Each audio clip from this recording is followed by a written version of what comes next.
I froze in the doorway of the Ashford dining room, my fingers gripping the champagne flute so tightly I feared the crystal might shatter. The chandelier above scattered fractured light across the mahogany table like 1,000 tiny daggers. Evelyn Ashford sat at the head like a queen surveying her conquered territories, her lips curved in that peculiar smile. All teeth, no warmth, pure predatory delight. "Clara, do be careful not to spill anything this time," she said, her voice dripping with saccharine venom. The room fell silent. Every head turned, Mark's, his father Thomas's, their golden niece Victoria's, with her perfectly arranged blonde hair and expertly crafted smirk. Even the hired help seemed to sense the shift in the air. My face burned. My stomach dropped. My heart hammered out a rhythm of panic and something darker, something I'd been suppressing for 5 years. Mark chuckled, that charming laugh that had once made my knees weak. Now it twisted in my chest like a knife. "She's lucky we even tolerate her," he said casually, leaning back in his chair as if he'd just commented on the weather. Lucky. I was lucky to be here. Lucky to be endured. Lucky to be their scapegoat. The rage was immediate, searing, but I did what I'd always done. I smiled. I sat. I became invisible. 5 years ago, I'd walked down the aisle believing I was marrying into a family. I was catastrophically naive. Evelyn and Thomas Ashford had welcomed me with smiles that never reached their eyes. Every compliment came with a hidden blade. "That dress is lovely, Clara. So forgiving on your figure." Every invitation came with unspoken rules I could never quite follow. "We eat at 7, not 7:15. Punctuality is a virtue we value." Mark had been different at first. Gentle, attentive. He brought me flowers, held my hand, whispered that he loved me. But somewhere between the wedding and the first holiday dinner, he'd begun to morph. He'd started laughing at jokes I didn't understand. His hand would squeeze mine under the table, not in comfort but in warning. Be smaller. Be quieter. Be less. Their niece Victoria became the measuring stick by which I was perpetually found wanting. She was beautiful where I was plain, accomplished where I was struggling, witty where I fumbled. She'd look at me with such casual disdain, as if I were a stain on their perfectly pressed world. And I endured it because that's what women in love do, isn't it? We endure. We accommodate. We convince ourselves that the ache in our chests is just the price of belonging. But the thing about slowly ingesting poison is that eventually you recognize the taste. It was an ordinary Tuesday afternoon. Mark had left his phone on the couch, carelessly, the way he always did. I wasn't snooping. I was simply picking it up to charge it, to be helpful, to be the wife they demanded I be. That's when I saw it. A message from someone named R. Can't wait for tonight. Your wife still clueless? Mark's response. She's too busy trying to impress my mother to notice anything. My hands went cold. My vision swam. I kept reading. See you at the Grandview at 9. Bring something expensive. She deserves to feel special. The cruelty of it wasn't just the affair. It was that they were laughing about me while doing it. It was the calculated nature of it all. He wasn't even hiding it carefully. He was taunting me in a language he thought I wouldn't understand. I searched his phone. Months of messages. Photographs.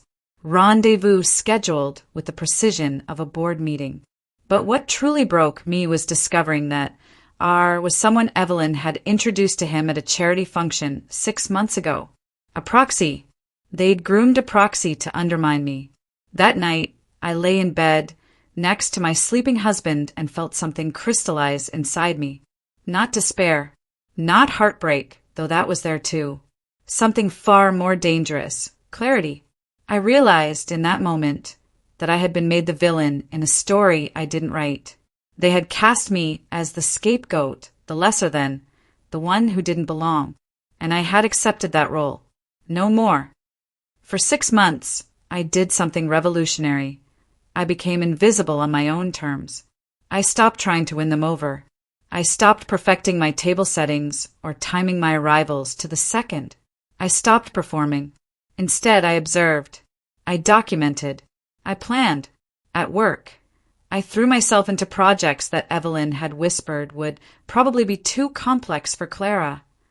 I delivered a flawless presentation on digital transformation that my CEO praised publicly. I saw Evelyn's jaw tighten when she heard about it. I cataloged that moment like currency. I made real friends, colleagues who believed in me, who told me I was intelligent and capable and worth something. Every compliment from them was a brick in a wall I was building between myself and their cruelty. I began leaving subtle inconsistencies where they couldn't be ignored. A receipt for a hotel that appeared on the credit card statement. An offhand comment to Thomas about Mark's frequent evening meetings that I wondered if he knew about. Nothing accusatory, just gentle, strategic questions that planted seeds of doubt. Mark sensed the shift before the others did. He tried harder to charm me, to pull me back into the dynamic where I was small and he was large. His hand would brush mine under the table, a warning, a reminder of his power.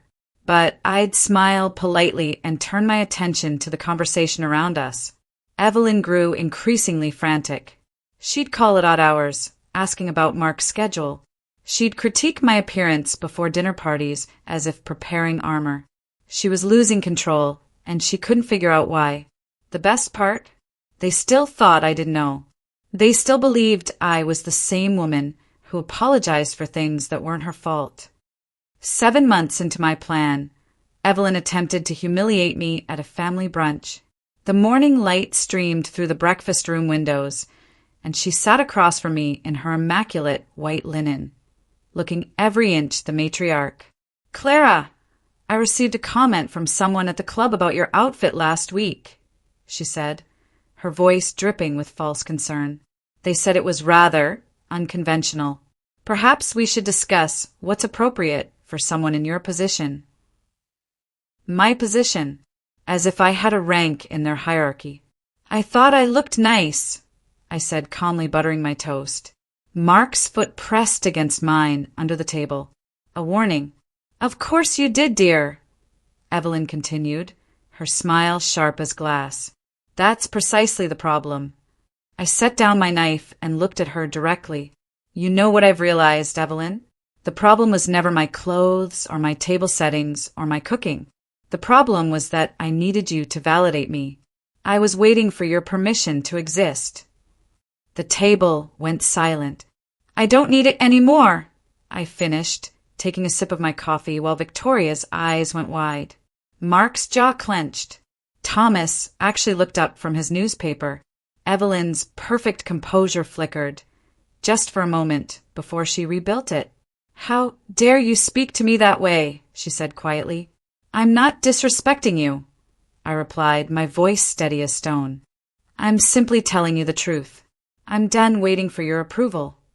That was the first crack in the facade. After that, everything accelerated. I began collecting everything, not in the angry, chaotic way of someone who suddenly loses control, but methodically like a prosecutor building a case. I photographed Mark's hidden journal, the one under the mattress where he documented his affair in meticulous detail. Dates, times, what he told me he was doing versus where he actually was. The cruelty of it was that he documented his own deception, a record of his lies written in his own hand. I retrieved emails from his deleted folder, showing coordination with Evelyn about manipulating my self-esteem. Strategies discussed over morning coffee. A literal playbook of psychological abuse. I discovered bank transfers to Victoria, consulting fees for projects that didn't exist. It wasn't about the money, it was about the conspiracy. They were paying her to participate in their campaign against me. I found text conversations between Mark and Thomas discussing how to keep Clara in line, how to maintain her compliance, how to ensure she'd never develop friendships that might make her realize she had options. Every piece of evidence was a thread in a tapestry of coordinated, calculated cruelty. I stored copies in a secure cloud account. I didn't print them or bring them home. I simply waited, knowing the moment would come. 3 weeks before the Ashford Foundation Charity Gala, Mark came home smelling of her perfume. He'd stopped even trying to hide it. He moved through the house with the entitlement of someone who believed he'd already won. "I'm staying at the club tonight," he announced, loosening his tie. "There's a late dinner meeting." "With R?" I asked calmly, not looking up from my laptop. His face went white. "What did you just say?" I said, "With R? I assume that's who you're seeing.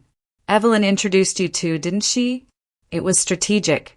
Part of the plan to make me feel inadequate and alone so I'd never leave. So I'd believe no one else would want me."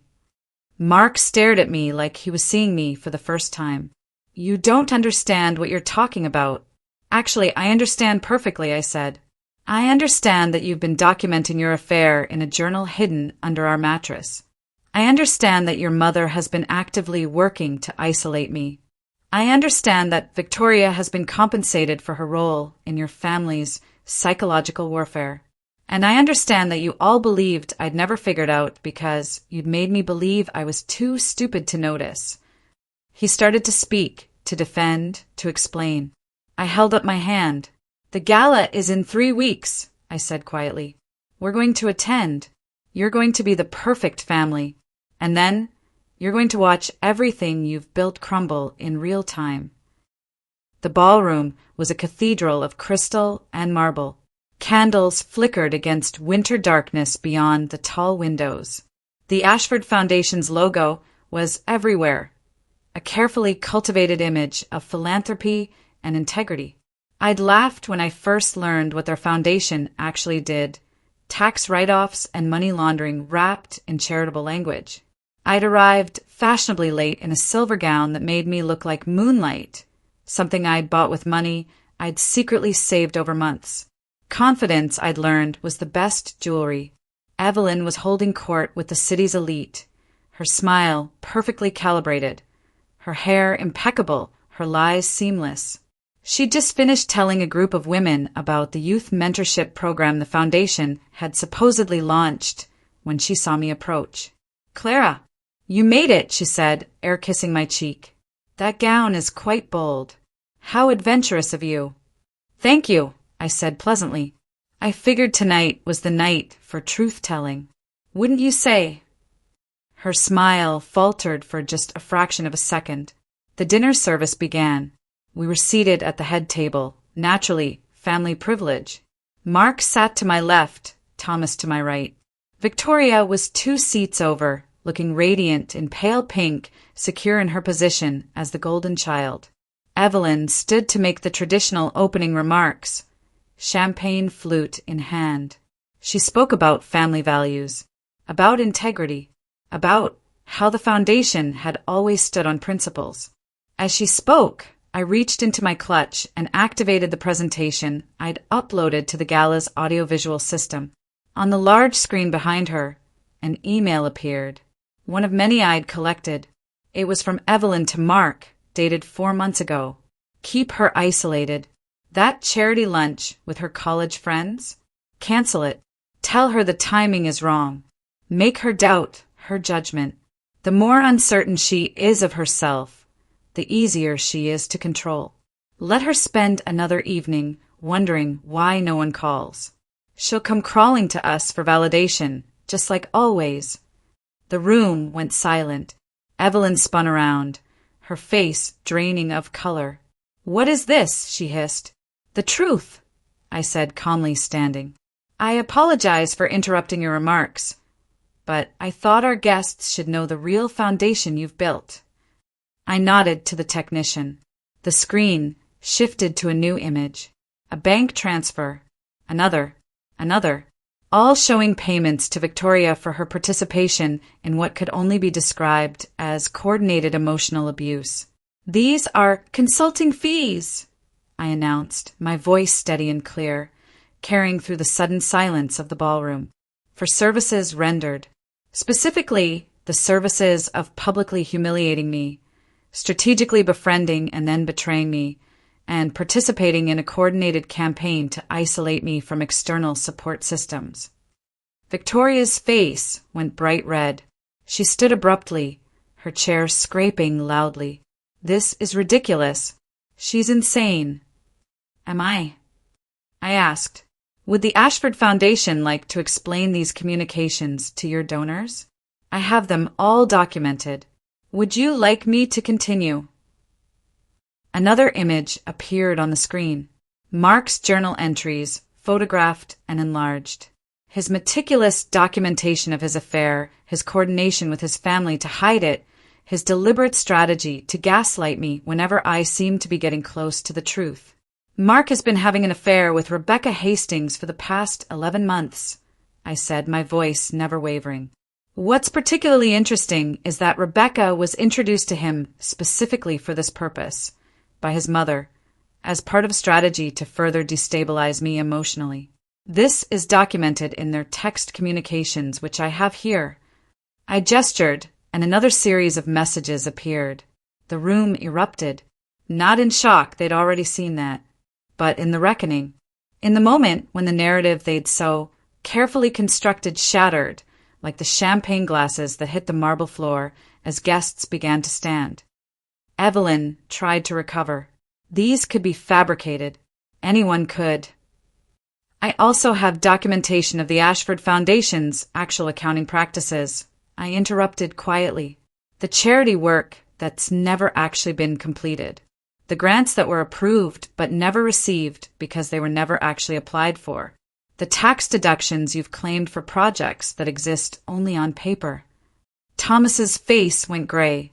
A man in an expensive suit, I'd later learn he was the foundation's board president, stood and walked directly to the screen, examining the documents with growing horror. Mark tried charm. Clara, honey, you're upset, but if we could just talk. No, I said simply. We can't, because everything you've told me has been a lie. Every apology was manipulation. Every promise was a strategy. The only truth in our entire marriage is that I believed you when I should have trusted myself. Victoria was gathering her purse, her face blotchy with rage and embarrassment. Guests were backing away from the Ashford table as if proximity to them might be contagious. Evelyn's perfect posture finally crumbled. She sat down slowly, her hands shaking. I watched her realize in real time that her power had been an illusion, one that evaporated the moment someone refused to believe in it anymore. I have copies of everything I've shown you tonight, I announced to the ballroom. They're being delivered to the district attorney's office tomorrow morning. I'm also issuing a formal statement to the media regarding the Ashford Foundation's accounting practices. The investigation will likely be lengthy. I paused, making sure I had everyone's attention. I'm also notifying the court that I'm filing for divorce on grounds of infidelity and psychological abuse, with comprehensive documentation. I'll be retaining a significant portion of our marital assets, as well as seeking damages for emotional distress. I picked up my clutch and turned to face the gathered crowd, hundreds of people who'd known the Ashfords socially, professionally, philanthropically. People who'd attended their parties and believed their narratives. Thank you all for bearing witness, I said. This is what accountability looks like. And then I walked out. The fallout was swift and comprehensive. The district attorney opened an investigation into the foundation's accounting practices within 48 hours. Media outlets picked up the story, not as a salacious scandal, but as a documented case of financial fraud combined with psychological abuse. The Ashford name, once synonymous with philanthropy, became synonymous with corruption. Mark's firm initiated an internal investigation. Several junior associates came forward with similar stories of workplace manipulation and inappropriate behavior. His partnership was terminated. His reputation, carefully cultivated over decades, disintegrated in weeks. Victoria, her complicity exposed, was ostracized by her social circle. The university where she was a trustee requested her resignation. The consulting fees she'd received were seized as evidence. Thomas attempted to distance himself from the foundation, claiming he'd been unaware of the accounting issues. No one believed him. His legal bills mounted. The stress contributed to a heart condition no one had known he had. Evelyn did the thing narcissists do when power is lost. She tried to rebuild her narrative. She gave interviews claiming she was the real victim, that I'd betrayed the family, that everything had been misunderstood. But without the social platform she'd constructed through manipulation and fear, her voice didn't carry. People who'd accepted her version of me for 5 years now saw her with fresh eyes. They noticed the cruelty they'd overlooked. They heard in her self-justifications the same patterns she'd used against me. As for me, I moved into a small apartment filled with sunlight and books. I installed locks I controlled and a security system that kept the world out when I needed it to. I had dinner with friends who'd always believed in me, who'd watched me being minimized and had waited for me to wake up. I didn't need their validation to know I was worthy. I'd reclaimed that for myself, but having it felt like coming home. 6 months later, I sat across from my divorce attorney in a high-rise office overlooking the city. The settlement was finalized. The criminal investigation had resulted in indictments. Mark had hired a defense team that was costing him a fortune he could no longer afford. "They want to settle," my attorney said, not looking up from her papers. "They'll accept the terms we offered. You'll receive the full amount, plus his share of the marital estate. Evelyn's legal representation is folding. Mark's willing to accept fault on all counts regarding the infidelity and psychological abuse." I nodded. I'd expected this. Once the power dynamics shifted, compliance became inevitable. "How do you want to respond?" she asked. I thought about 5 years of small humiliations. 5 years of being told I didn't measure up. 5 years of believing that somewhere in some way it was my fault. "Accept it," I said, "and let's move forward." As I left the office, I passed my reflection in the glass of the revolving door. I barely recognized myself, not because I looked different, but because I finally looked like someone who knew her own worth. Someone who'd learned the hardest lesson of all: no one has the power to diminish you without your consent. That night, I stood at my apartment window looking out at the city lights. The fire that had burned with rage 6 months ago had transformed into something steadier, not the desperate heat of anger, but the lasting warmth of reclamation. I had endured 5 years of calculated cruelty. I had emerged not as a victim seeking revenge, but as a woman reclaiming her life. The battle hadn't been about destroying them. It had been about refusing to let them destroy me. And in the end, the only power that mattered was my own. For 5 years, I sat at their table while they decided my worth. I smiled while they wrote the narrative, accepted their hierarchy as if it were law. But here's what I learned. Respect is non-negotiable. My worth was never determined by their seating chart, never measured by who got credited or who my family believed first. Silence became my greatest weapon because I stopped using it to comply. I used it to gather everything I'd need to reclaim myself.